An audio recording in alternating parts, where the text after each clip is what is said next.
ओमकारेश्वर ज्योतिर्लिंग भारत के 12 ज्योतिर्लिंगों में से एक है, जो मध्य प्रदेश के खंडवा जिले में स्थित है। ये पवित्र स्थल नर्मदा नदी के तट पर स्थित है और अपनी आध्यात्मिक शक्ति, सुंदरता एवं शिव भक्ति के लिए प्रसिद्ध है। ओमकारेश्वर का अर्थ है ओमकार रूपी ईश्वर, अर्थात वो ईश्वर जो ओम के रूप में विद्यमान है। ये ज्योतिर्लिंग दीप रूपी पर्वत मांधाता पर स्थित है, जो नर्मदा नदी के बीचों बीच है और जिसके आकार ओंकार के समान दिखाई देता है।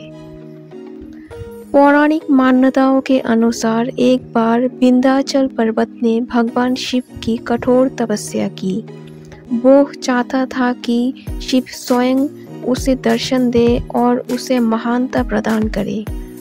उसकी भक्ति से प्रसन्न होकर भगवान शिव प्रकट हुए और उसे वरदान दिया कि वो चिरकाल तक पूजनीय रहेगा।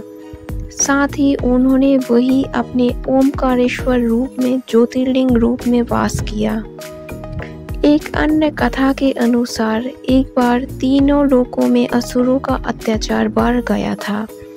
सभी देवता भगवान शिव के पास गए और प्रार्थना की कि वे उन्हें इस संकट से मुक्ति दिलाए।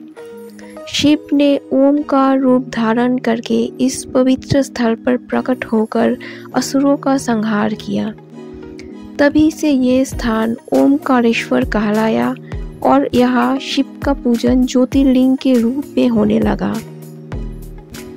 ओमकारेश्वर को द्वादश ज्योतिर्लिंगों में से विशेष स्थान प्राप्त है। यह एकमात्र ऐसा स्थल है जहाँ 2 शिवलिंगों की पूजा होती है। एक को ओमकारेश्वर कहा जाता है और दूसरे को ममलेश्वर। दोनों को समान रूप से पवित्र और ज्योतिर्लिंग माना जाता है। यह कहा जाता है कि जब तक ममलेश्वर के दर्शन नहीं होते, ओमकारेश्वर की यात्रा अधूरी मानी जाती है। ओमकारेश्वर मंदिर प्राचीन नगर शैली की वास्तुकला में बना हुआ है।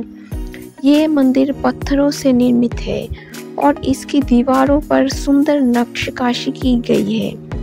मंदिर तक पहुंचने के लिए भक्तों को या तो पुल पार करना होता है या फिर नाव द्वारा नर्मदा नदी पार करनी होती है।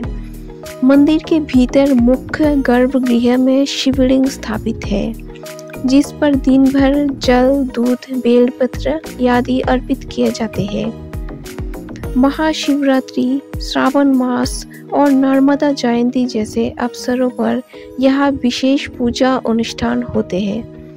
इन दिनों लाखों श्रद्धालु दर्शन और स्नान के लिए यहाँ आते हैं। ओमकारेश्वर की परिक्रमा करना भी धार्मिक रूप से अत्यंत पुण्यकारी माना जाता है।